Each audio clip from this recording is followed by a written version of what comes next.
Before storing the machine, clean out your dirty water tank. Be sure your machine is off and unplug from the outlet.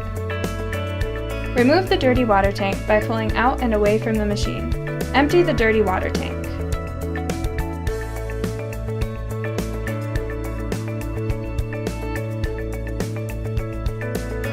Rinse out your dirty water tank.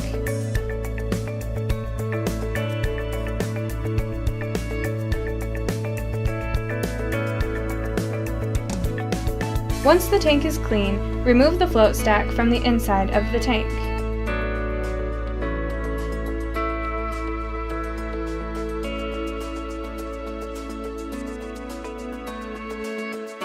Wipe and remove dirt and debris and rinse under warm water. Once finished, pull down the loose piece of the float and line up the arrows before inserting the stack back into the dirty tank. Secure with the plastic ring and return to the machine.